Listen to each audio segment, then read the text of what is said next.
The twins were born on October the 25th, 1892 in Balasagyarmat, Hungary, and arrived in Brooklyn, New York when they were just 5 years of age, in 1905. Their parents were Julius, a photographer, and Margaret, a dancer. In New York, they began to earn their living as entertainers to help make ends meet. They trained as dancers and were making money in beer halls by age 13, until it was discovered just how young they were, too young for the laws of New York. So they toured, playing vaudeville. They debuted on the Orpheum circuit in 1909, building a reputation as crowd pleasers. Rosika and Jansky of the famous Dolly Sisters were internationally known as a single-sex dance team, or a tandem act. They were not the first sister act to come along, but they were one of the best, or at least the most beautifully outfitted. The twins were managed by their uncle, and using mirrors, light and shadow techniques, and identical clothing, they would imitate each other's dancing movements to perfection.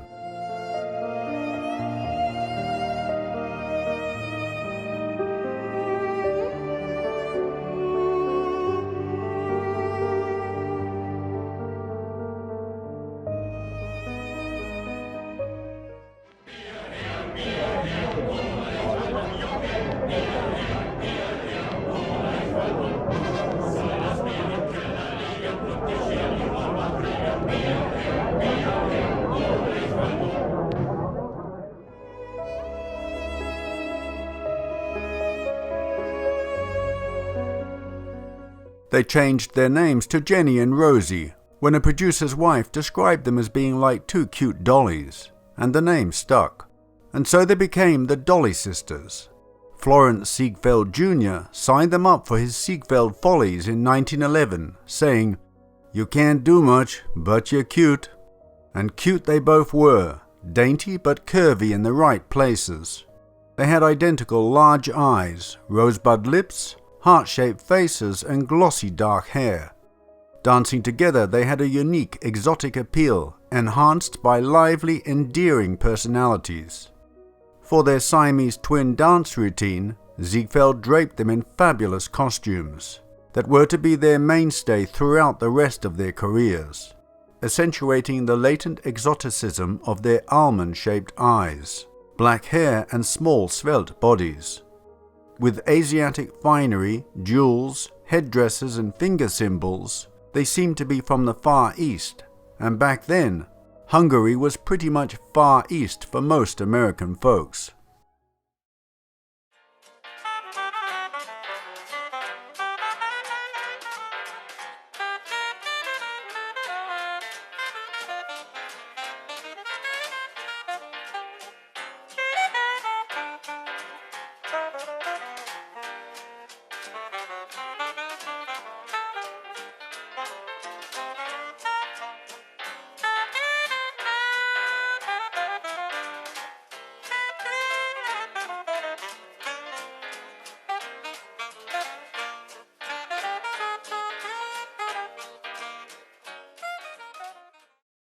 From their rather humble origins, they swiftly danced and curtsied their way to fame and fortune on Broadway, with the fantastic opportunity of being discovered by the great Ziegfeld and the Schubert brothers.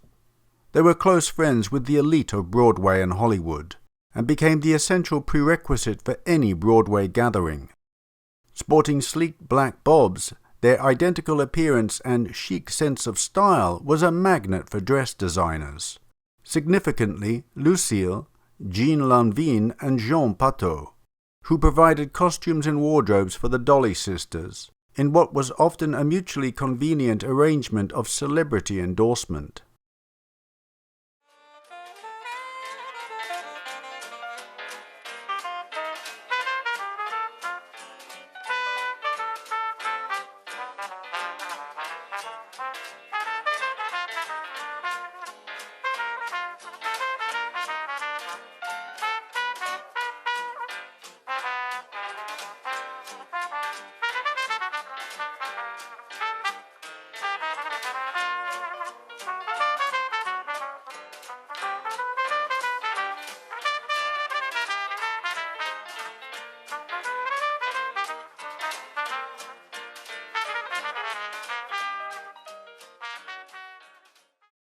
Their Ziegfeld Follies appearances were also augmented by the circulation of rather explicit photos, showing the girls in various stages of undress. The Dollies were also largely responsible for transforming the look of beauty in America from the heavier look of vaudeville stars such as Lillian Russell. This slender, sleek look with short cropped hair, combined with numerous costume changes and mirror image type dancing, scored an enormous success with the American and ultimately also European public. Many people went to see the Dollies not so much for their great acting or dancing ability, but purely to see what they were wearing. The pony trot devised by famous actor, dancer and singer Clifton Webb became their trademark dance. The trot had them scantily, if fluffily dressed, led over little hurdles by Clifton in top hat and tails. Of course they trotted neatly in time, making the most of their identical looks.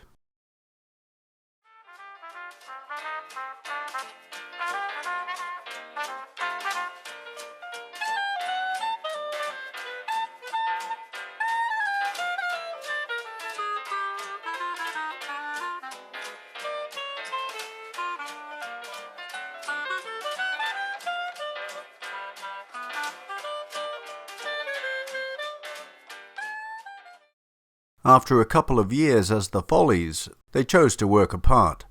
But despite both making rather minor motion picture debuts, the sisters realized their greatest chance for success was as a double act. Together they appeared in Ziegfeld's risque Midnight Frolic, a very late-night revue that shook up New York with its extravagance. The sisters were a wild success. In 1912, Jenny married another dancer, Harry Fox, who took credit for inventing the musical form known as the foxtrot.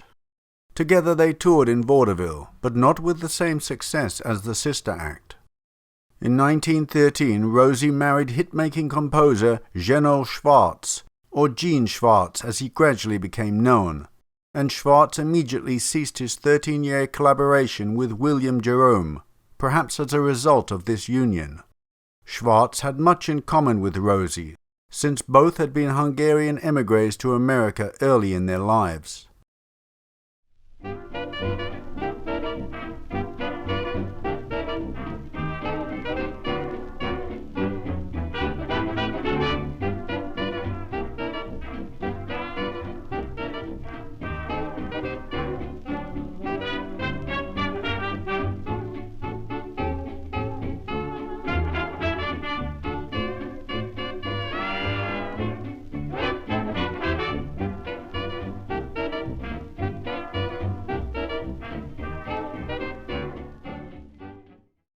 Schwartz was hot property, largely due to his enormous hit song, Chinatown, My Chinatown, in 1910. As the Dollies began to fade in popularity since separating, they re-teamed under Florence Ziegfeld, who had brought them their first giant success. Due to Ziegfeld's Midnight Frolic in 1916, they were again on top and made a film together in 1918 titled The $1 Million Dollies, which was a thinly veiled reference to the tremendous wealth amassed through their multiple marriages and affairs. In 1918, the Dollies and Rosie's husband Harry Fox all starred together in a Broadway show called Oh Look, which only lasted 68 performances, but contributed a song which became a great American standard, I'm Always Chasing Rainbows, and became identified with Harry Fox.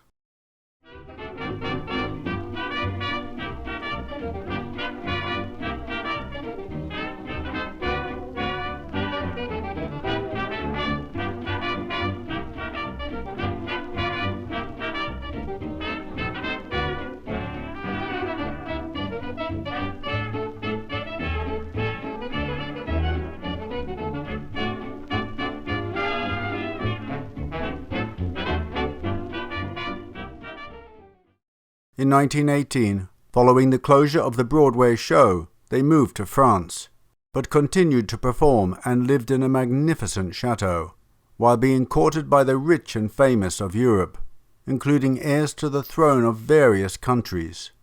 Continuing their success even into the 1920s, They were receiving over $1,000 a day for a single performance, nearly $15,000 today.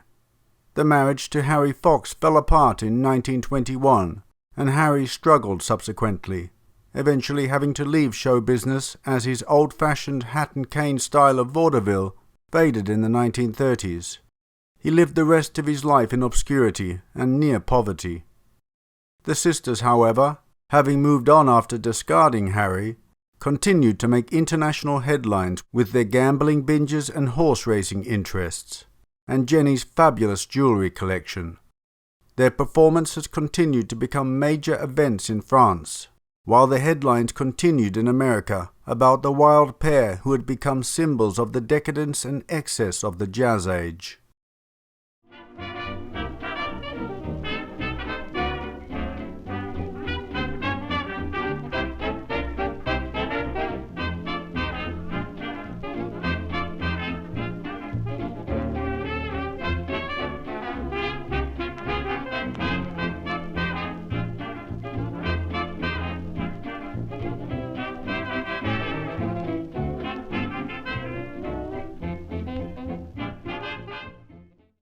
At a time when the American public could barely imagine someone having millions of dollars, the Dollys had so much money and so many gifts come their way that it was very difficult even for them to comprehend their good fortune. By the end of the 1920s, as they were getting beyond their flaming youth, there was less demand for their performances, and newer stars had emerged to take over the spotlight. But there were still those for whom a Dolly was the ultimate trophy wife, even in their 40s. One of their friends was the millionaire Diamond Jim Brady, who indulged their every whim and who had taught them the art of a flutter with the horses. Such was his infatuation, he once bought them a Rolls-Royce wrapped up in a ribbon. Charming and fun, they were welcome everywhere, with even the wealthy Vanderbilts and Hearsts inviting them to their homes.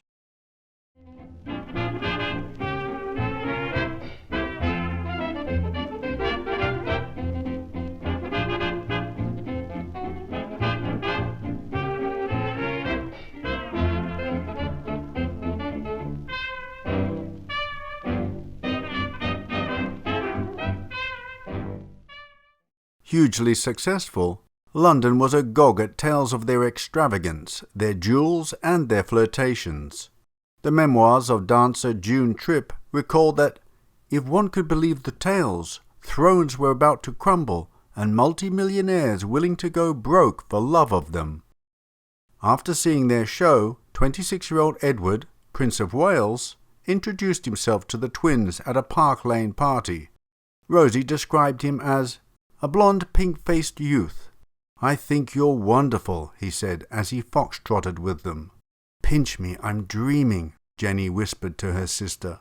He was a wonderful dancer, the cutest trick, a great sport, they told a reporter.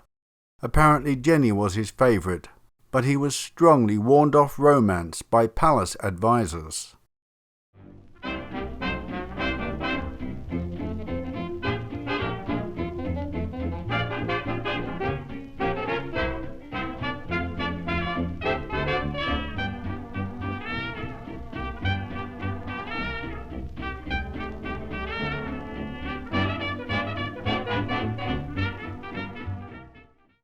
The newspapers kept a close eye on Rosie and Jenny's outrageous activities. On the 4th of August 1924, newspaper Paris Soir announced, "It seems that the Dolly sisters have lost 300,000 francs in Deauville at baccarat. They are consoling themselves by thinking that they have won about $1 million playing at the palace." The Prince of Wales was not known to be a gambler until 1924, when, as reported by Le Monde Illustré, he travelled to Deauville with the Dolly sisters and enjoyed the casino, winning 80,000 francs, dancing and of course their delightful company. While performing at the Casino de Paris after their Saturday night show, they would take a private train from Gare Saint-Lazare filled with champagne and caviar to Deauville.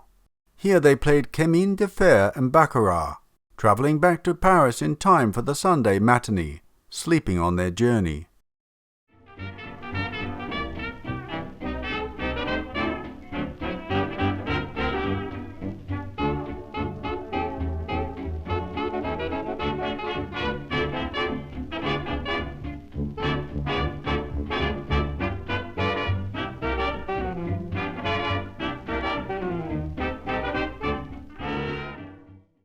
The Dollies' relaxed charm did not make them a pushover. They were tough from a young age. They had worked hard for their fame and fought hard to keep it. In November 1926 they took the Moulin Rouge to court in a widely reported case. The theatre had promised they would be promoted at the top of the bill on all posters and advertising, but the theatre had failed to keep its promise. The court found in the sisters' favour, awarded them thousands of dollars compensation, and released them from their contract. They announced they would give their compensation to a charity that supported impoverished actors. Earning incredible salaries, the Dollies invested in property and vast collections of jewellery. Behung with baubles like a couple of Christmas trees, was an apt observation of their bejewelled attire.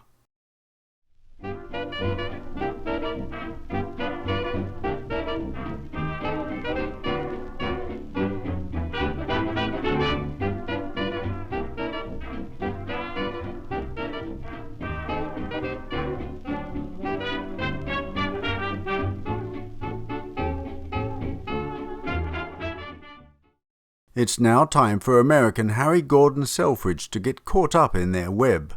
He was an independently wealthy businessman who established his greatest wealth in London as he revolutionized the department store concept at Selfridges and became famous for catering to women's beauty needs and for providing instantaneous service with the catchphrase he invented, "The customer is always right." In his personal life, he gravitated towards independent, famous, dazzling women, among them the ballerina Anna Pavlova, who had introduced America to ballet in the 1910s, and Isadora Duncan, the pioneering dancer. Another consuming passion was the French demi-monde star, Gaby Deslay, yet another famous international dancer from Marseille.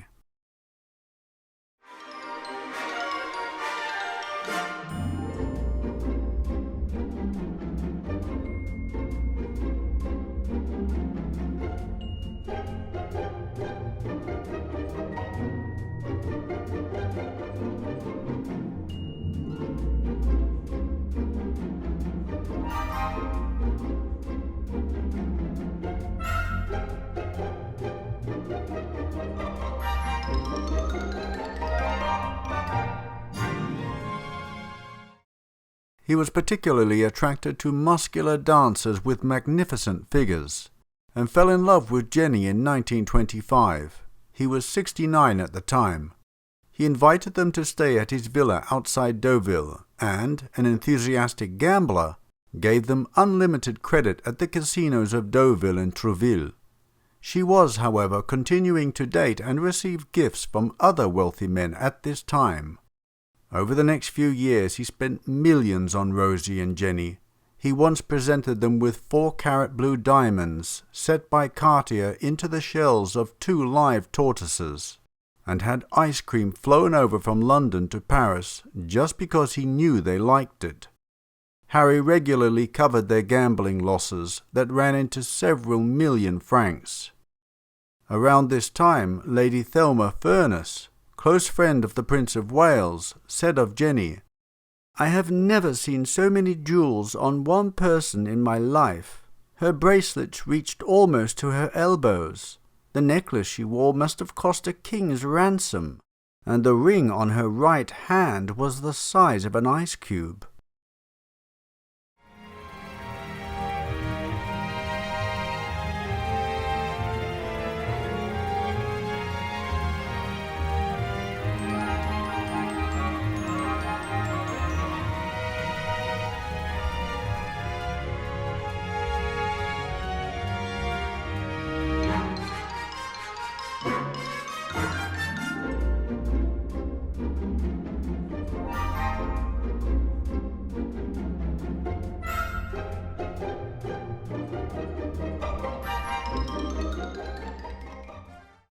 Harry Selfridge continued to pursue Jenny, but despite his repeated pleas embellished with offers of millions, she refused to marry him, saying their age difference was too great. She did allow him, though, to help her buy a chateau near Fontainebleau and fill it with antiques, and a white marble swimming pool. Her extensive collection of gems were displayed in illuminated cases in the hall. Harry's free spending ways eventually led to him being removed from his own company. Selfridge eventually bankrupted himself. He died in poverty some years later. Did they sleep with their men? Some of them, no doubt, but which ones is impossible to say. The Dollys were always discreet. Kiss and tell was not their style. They never let on with whom they shared their beds. In 1927, Rosie married tobacco heir Mortimer Davis, whom she traded in for department store heir Irving Netcher in 1931.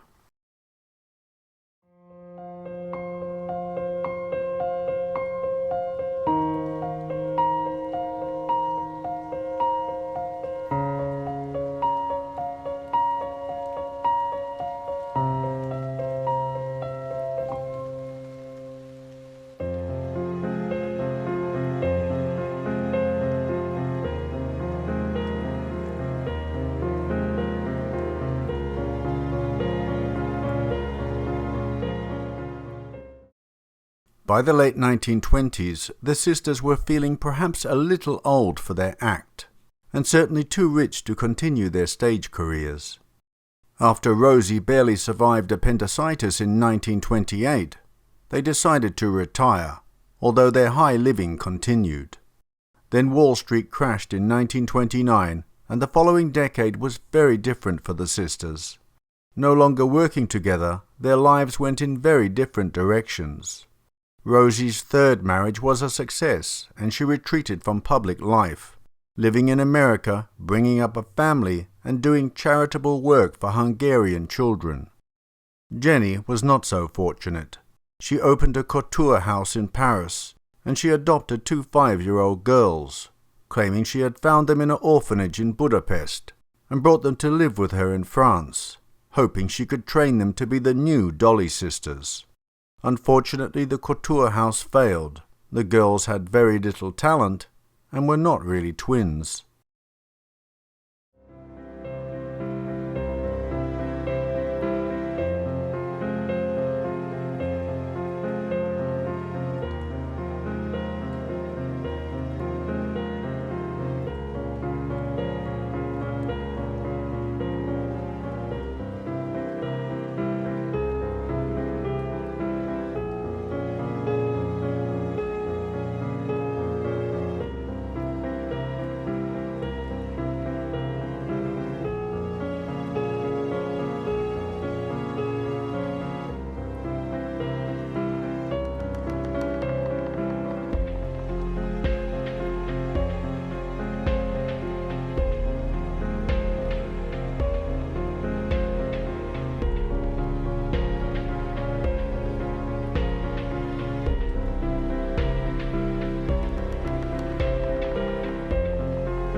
Then one day in 1933, Jenny was traveling in a car driven by one of her many suitors, a young pilot named Max Constant.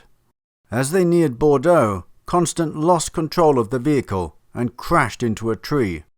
They survived the accident, but one of Jenny's lungs was punctured, her skull fractured, and her stomach displaced. But for her, the worst of it was that the right side of her face was torn apart.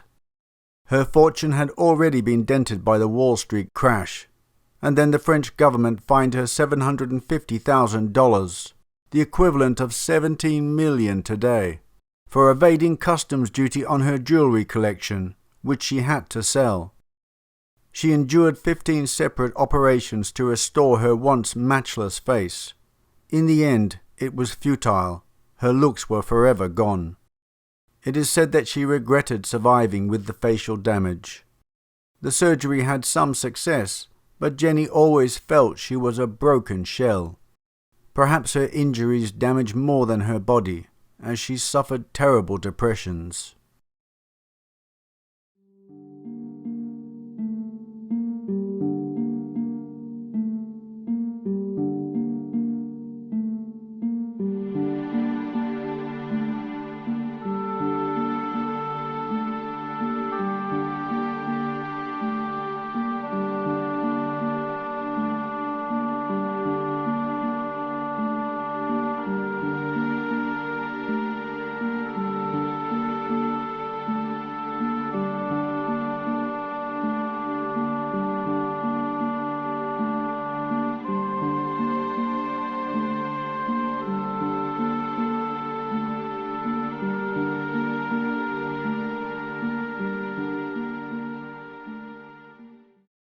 She was miserable. Friends deserted her. The marriage she hoped would bring her the same happiness her sister had found collapsed. But what finally broke her spirit was her belief that Rosie had publicly snubbed her. When Rosie failed to invite her for the Memorial Holiday weekend in 1941, a time for family gatherings, it was the last straw for Jenny. Standing in the Hollywood apartment of her estranged husband, a woman who for decades had been an icon of glamour, wealth and fame, she took the sash from her dressing gown and fashioned it into a noose around her neck. She tied the loose end to an iron curtain rod in the living room, then flung herself into eternity. Jenny Dolly twisted and dangled in a last solo dance of death. An extraordinary life of glamour, lived in showers of money and jewels, was over.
Rosie was prostrate with grief, and though she lived on until 1970, her life was tinged with despondency and death. In her old age, a widow and an invalid, she too felt abandoned. Old friends didn't phone back when she called. "People forget very easily," she sighed. For both of them, celebrity status had been wonderful while it lasted. Whether it was worth the heartache and the despair when it frittered away is surely a thought that entered both their minds at some stage near the end.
Well, my dear friends, rags to riches and riches to rags, at least for Jenny Dolly. Rosie seemed to do all right, although I did find out after I made this presentation, or after I had finished that part of the editing, that she had tried to commit suicide in 1962 and was saved. So she must have been feeling rather despondent. Her husband, Irving Netzer, I can't remember how I pronounced that now, but he had died, and apparently she had remarried again after that. It may have been at that stage when he died. I'm not really sure now. I don't have the details in front of me. But they were inspiration for quite a few things during their era. Here we can see some placards for the Un Fox Nouveau Dolly Sisters. So wonderful sort of Art Deco placards here. Casino de Paris.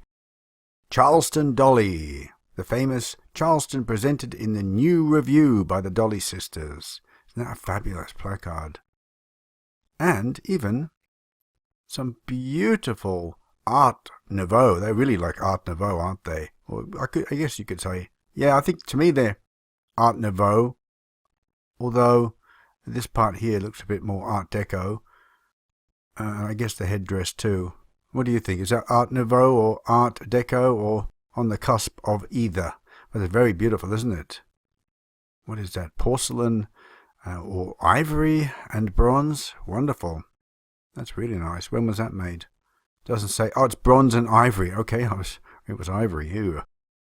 And here we have a beautiful little ceramic or porcelain statuette Goldscheider figure group. That was made in 1925. Also a very desirable item. What do we have here? These are boudoir dolls of the Dolly Sisters, courtesy of Frau Wolf. Okay. Well, they're very rare, I guess. And this is a silver gelatine print. 1925. That's very Bauhaus, isn't it? That's great. Wow. And here we have Dolly Sisters marionette, or marionettes. Two of them here. They must have been, they were used by puppeteer Donald Caudry in his 1931 production of the Dolly Sisters. Okay. Production, it was called the Dolly Sisters. I've never seen that movie. Have you? And there we have it. And now we have they have survived. There they are. How wonderful. Isn't that great? Both marionettes have red yarn hair and are wearing hats made of ostrich feathers. Wonderful. From riches and glory to despair. Oh dear. And we know the story because I've just told you it. And of course, a few of you may ask what happened to the daughters, so I will explain. So Clary, she was the youngest by about a year. She was born in 1924, as opposed to the other one. I don't even know if it's her sister or not. She was born a year later, but she lived until 2013, and she died aged 88 or 89. Quite a good age, and a great passage of time has occurred, hasn't there? Well, they're all reunited in heaven because Muncie, she died in 1985. She was about 59 or 60, so relatively young actually. So they're all reunited and all the sadness and despair is over. They're all partying up there in a never-ending Art Deco ballroom or something like that. I hope they're having a lovely time.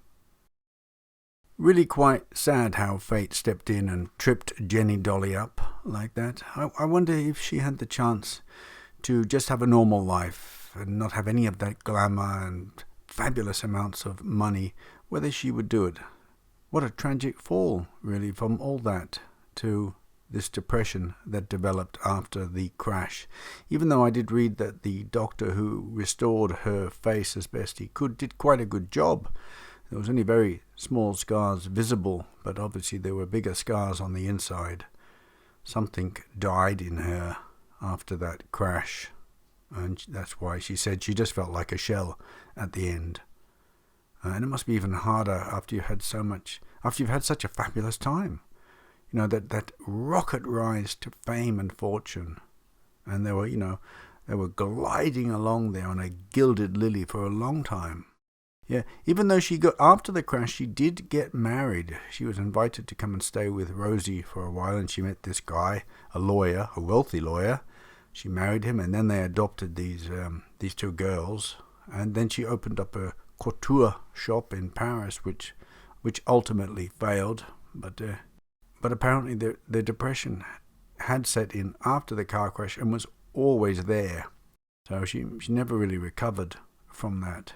Very, very sad, actually. And those cars were damn dangerous back then. I'm guessing it was a convertible. Most rich people had convertibles, no seat belts. You hit a bump in the road and you're out. And they would lose control quite often. I went for a drive with my mate a few years back, and he has a 63 Corvette convertible. I mean, it feels fantastic, that freedom of not having a seat belt. And, they're just open air. but it's quite scary when you think about it. If you hit something, you're going to be a projectile instantly come flying out. Anyway, let's change the subject. What about Mr. Selfridge? Wow, they said about him that he was a genius during the week from 9 to 5 and an idiot on the weekends. How can you be so smart, so astute to make such a massive fortune with such a successful design for his department store and then just blow it like that?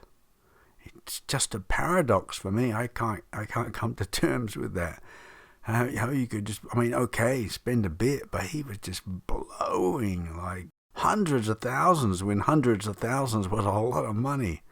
And to end up in poverty, apparently he used to go and stand in front of the department store, in front of Selfridges, look in the windows, and once a security guard thought he was a vagrant and ushered him on. And to think that he'd owned all that once. He apparently lived in a 3-bedroom flat and he'd catch the bus everywhere. When he died, he only had a few thousand left in his account. Another tragic fall. I don't know, the 1920s just seemed to send people a little bit crazy, you know? It would have been an amazing time to live, but you'd have to keep your head. A lot of them didn't. So I found this footage of the Dolly sisters at the end dancing with some funny chap, and the segment prior to that is of one of the Dolly sisters, I don't know which one it is, smoking a cigarette. It's quite humorous. Check this out.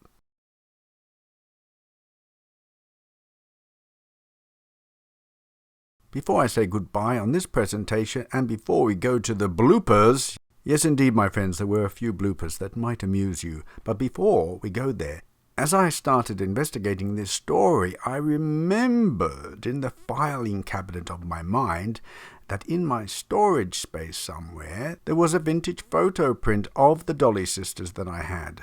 And so I decided what a perfect prize for the giveaway to coincide with this presentation, and here it is. If nothing has happened in the meantime, the giveaway should be already up and running about a week ago, so get your entries in until about the middle of next month. Details of the giveaway will be on the giveaway video itself. If you haven't seen it, check it out. A really beautiful portrait of the twins, and it could belong to you. Okay, my friends, here's to the bloopers. Have fun, God bless, and see you next time. Accentuating the latent exoticism. Accentuating the latent exoticism. Accentuating the latent exoticism. Accentuating the latent exoticism. Accentuating the Happy New Year, Oddie. Accentuating the latent exoticism. Sausage. Accentuating the latent exoticism. I can't get that word out. Accentuating the latent exoticism of the accentuating the latent exoticism of their almond-shaped eyes.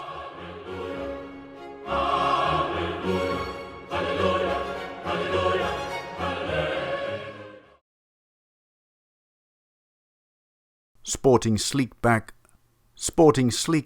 bobs. Sporting sleek black blobs. Don't start. Sporting sleek black bobs. They're sporting sleek black blobs. No. Sporting sleek black bobs. Their identical appearance and chic sense of style was a magnet for dress designers.